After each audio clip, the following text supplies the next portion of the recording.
Hello everyone, कैसे हैं आप। इस समय की शुरुआत नई वीडियो के साथ। और आज का जो अपना टॉपिक है वो है नॉन फाइनाइट्स। नॉन फाइनाइट्स को काफ़ी डिटेल में करेंगे और ये इम्पोर्टेंट है हर तरह के स्टूडेंट के लिए, चाहे वो कम्पिटिटिव एग्ज़ाम के लिए प्रिपेयर कर रहा है, चाहे वो एकेडमिक क्लासेस की प्रिपेयर कर रहा है या अपनी इंग्लिश के नॉलेज को एनहेंस करना चाहता है। स्टार्ट करते हैं आज का टॉपिक नॉन फाइनाइट्स। अब पहले इसकी बारीकियां देख लेते हैं, बेसिक्स क्या क्या है। फाइनाइट वर्ब, पहले तो कौन सी वर्ब्स फाइनाइट होती हैं और कौन सी नॉन फाइनाइट या इनफाइनाइट होती हैं। पहले फाइनाइट वर्ब्स देख लेते हैं। नंबर, पर्सन और टाइम। इसका मतलब क्या है, इसने कहा है नंबर एक वचन बहुवचन वो है, ये पर्सन भी फर्स्ट पर्सन है, सेकंड है, थर्ड है, वो सिंगुलर है, प्लूरल। नेक्स्ट है टाइम, कौन सा टाइम, प्रेजेंट की बात कर रहा है, फ्यूचर की, पास्ट की। सिंगुलर या प्लूरल वो आपको बता दिया गया था नंबर में। अगर इनसे वो चीज़ अफेक्टेड होती है, प्रभावित होती है, इसका मतलब इफेक्ट पड़ता है, सिंगुलर में अलग, प्लूरल के साथ अलग। पर्सन है भी आई के साथ अलग हो सकता है, यू के साथ अलग, इस तरह चेंज होता है। टाइम भी प्रेजेंट में अलग, पास्ट में अलग, परफेक्ट में अलग, इस तरह। अगर इन सब चीज़ों से अफेक्टेड होते हैं, कहीं ना कहीं प्रभावित होती है, तो उसको आप बोलेंगे फाइनाइट वर्ब। क्या बोलेंगे? Finite verb. क्लियर। अब अगर कोई आपसे पूछेगा फाइनाइट वर्ब कौन सी होती है, बता सकते हैं कि नंबर, पर्सन और टाइम से जो अफेक्ट हो जाती है, प्रभावित हो जाती है, उनके अकॉर्डिंग चेंज हो जाती है, उसको फाइनाइट बोलते हैं। नॉन फाइनाइट, इसका मतलब फाइनाइट नहीं है, इसका मतलब चेंज भी नहीं होगी, एज इट इज रहेगी। विच आर नॉट अफेक्टेड, अब कौन सी है? विच आर नॉट अफेक्टेड, जो प्रभावित नहीं होती हैं बाय नंबर, पर्सन और टाइम। ये वो है जो आपकी नंबर, सिंगुलर, प्लूरल, पर्सन, कोई भी पर्सन है, या टाइम, उससे प्रभावित नहीं होती है। Clear. Finite, non finite verbs पता लगी। गुड। ये बेसिक्स थे इसके। Example, he wants to play cricket. अब क्या है? He wants to play cricket. अब इसमें अगर आप देखेंगे, they want to play cricket. अब ये वांट्स, अब ही था आपका सब्जेक्ट, तो क्या आ गया? वांट्स। लेकिन ये क्या रहा? To play. अब यहाँ प्लूरल हो गया, बहुवचन हो गया, तो यहाँ क्या आ गया? वॉन्ट। चेंज हो गया, लेकिन ये चेंज हुआ नहीं, ये एज इट इज है। और देखें, they wanted to play cricket. अब यहाँ ये टेंस चेंज हो गया, लेकिन ये चेंज हुआ नहीं। इसका मतलब क्या है कि ये वर्ब तो सब्जेक्ट के अकॉर्डिंग, टेंस के अकॉर्डिंग या पर्सन के अकॉर्डिंग चेंज हो रही है, लेकिन ये हुई, ये कोई इफेक्ट नहीं है इसके ऊपर। तो ये जो है वो नॉन फाइनाइट वर्ब है और ये जो है वो फाइनाइट वर्ब है। बताओ बच्चों, थोड़ा और है, जो नहीं बदलते, अर्थात जो वर्ब्स नहीं बदलती वो नॉन फाइनाइट, और जो बदल जाती है फाइनाइट। अब ये यहाँ अगर इस संदर्भ में देखें तो यहाँ प्ले था और ये वॉन्ट। बोलो भाई, समझ में आया या नहीं आया? क्लियर। आगे बढ़ते हैं। नॉन फाइनाइट्स वर्ब देख लें। अब बात हम करनी, किसकी बात करी? टॉपिक कौन सा था? Non finite. फाइनाइट का तो कुछ करना ही नहीं, अब नॉन फाइनाइट को ही डिटेल में स्टडी करना है और उसी के पार्ट्स हैं वो देखें आप। तो नॉन फाइनाइट वर्ब्स आगे पार्ट में डिवाइड कर दी गई हैं। इन्फिनिटिव सबसे पहले, उसके दो पार्ट हैं, बेयर इन्फिनिटिव और टू इन्फिनिटिव। नेक्स्ट, जिरंट। जिरंट वर्ब की फर्स्ट फॉर्म के साथ आईएनजी होती है। डिटेल में अलग अलग को डिटेल में डिस्कस करेंगे। नेक्स्ट है पार्टिसिपल। इसको भी आगे पार्ट्स के अंदर कैटेगराइज किया है। Present participle, past participle, perfect participle. First form ING verbs, third form having third, इनको काफ़ी डिटेल में करेंगे। अब फर्स्ट है हमारा इन्फिनिटिव। अब इन्फिनिटिव को पहले डिस्कस करते हैं, स्टार्ट करते हैं। Bare infinitive. बेयर इन्फिनिटिव आ गया तो उसका मतलब है वर्ब की फर्स्ट फॉर्म, अर्थात उसके साथ कोई चीज नहीं लगेगी। बेयर इन्फिनिटिव पता लग गया, वर्ब की फर्स्ट फॉर्म। अब कहाँ लगेगी, किस वर्ड के साथ कैसे लगती है, ये रूल है और ये एग्जाम में भी आते हैं। अगर आपकी verb bid, let, make, hear, see, fail, watch, observe, need not, dare not, notice, अगर ये वर्ब आपको मिल जाती हैं तो इनके बाद वर्ब की फर्स्ट फॉर्म लगती है। वर्ब की फर्स्ट फॉर्म का मतलब बेयर इन्फिनेटिव लगता है। तो ये बच्चों आपको याद रखनी होंगी। Bid, let, make, hear, see, feel, watch, observe, need not, dare not, notice. Clear? Good. Example देख लें।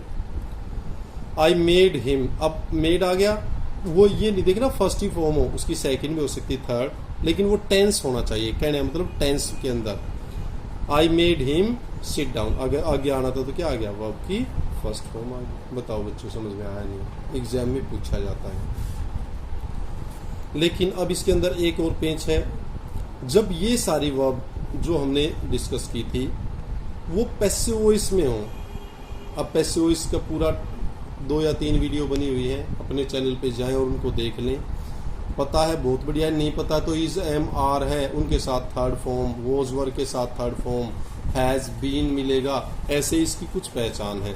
ऐसे अगर मिलता है पैसिव वॉइस होता है तो फिर वर्ब की फर्स्ट फॉर्म नहीं आएगी, उससे पहले आ जाएगा टू और वर्ब की फर्स्ट फॉर्म। इसका मतलब to infinitive.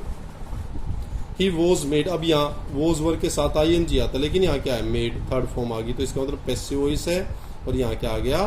To sit. He was heard, अब यहाँ पैसिव वॉइस है तो यहाँ आ गया टू क्राई। बताओ समझ में आया या नहीं आया? बेयर इन्फिनिटिव और टू इन्फिनिटिव को डिस्कस कर रहे हैं। आगे बढ़ते हैं।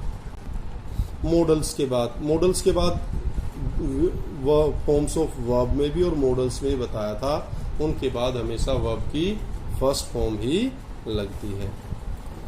He should respect the teachers, you should obey the parents. अब ये यहाँ रिस्पेक्ट आ गया, यहाँ ओबे। क्लियर? गुड। आगे याद रखने के पॉइंट्स हैं, ट्रिक्स हैं, कुछ रूल हैं। Had better, had rather, would rather के बाद वर्ब की फर्स्ट फॉर्म लगती है। फर्स्ट फॉर्म मतलब bear infinitive.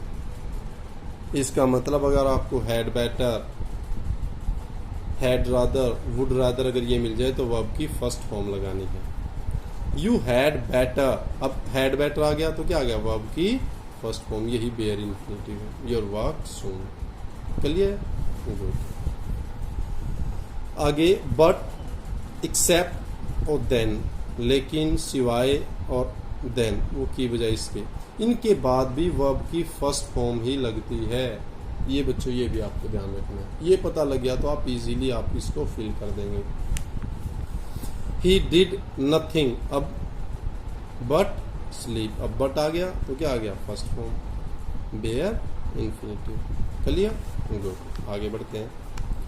Infinitive with to, अब टू किसके साथ? इसका मतलब इन्फिनिटिव विद टू है, इसका मतलब टू मिलेगा, उसके बाद वर्ब की फर्स्ट फॉर्म आएगी और इसी को बोला जाता है टू इन्फिनिटिव।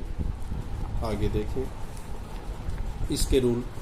अगर आपको ये भी मैंने कहा था, इसको टू ही बोला जाता, टू, टू बड़े वाला हो, टू के बाद हमेशा टू लगेगा, इसको आप टू बोलते हैं। तो अगर ये TOO मिल जाता है तो वहाँ टू प्लस वर्ब की फर्स्ट फॉर्म का प्रयोग, और इसको दूसरी सेंस में टू इन्फिनिटिव बोलते हैं। He is too weak to walk. Clear? यहाँ टू वीक तो यहाँ आ गया टू। एनफ, एनफ आ जाता है उसके साथ to. He is rich enough और उसके साथ to buy a car. Clear? Good. Next, how, where, what, अगर ये आपको मिल जाते हैं, इनके बाद टू इन्फिनिटिव अर्थात टू और वर्ब की फर्स्ट फॉर्म लगती है।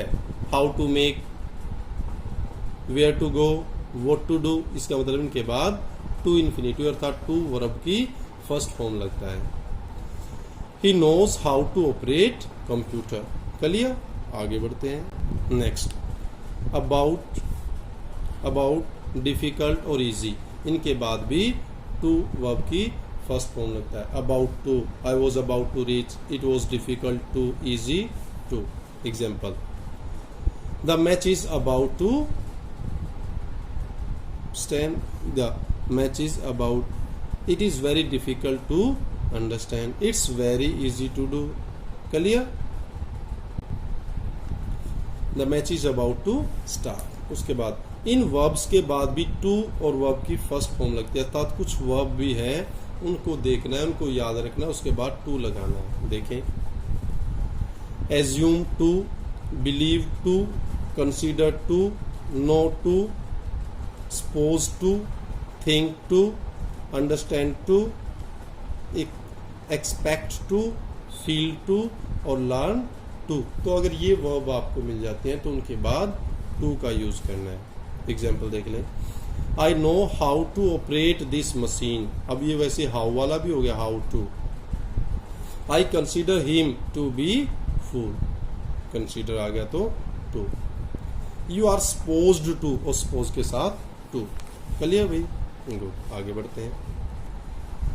इन वर्ब्स के बाद अब कुछ और वर्ब्स हैं जिनके बाद भी टू और वर्ब की फर्स्ट फॉर्म लगती है. देखें, ask, agree, attempt, arrange, consent, care, choose, cease, claim, decide, deserve, determine, endeavour, expect, fail, hope, hesitate, long, learn, mean, manage, neglect, offer, prepare, pretend, promise, swear, seem.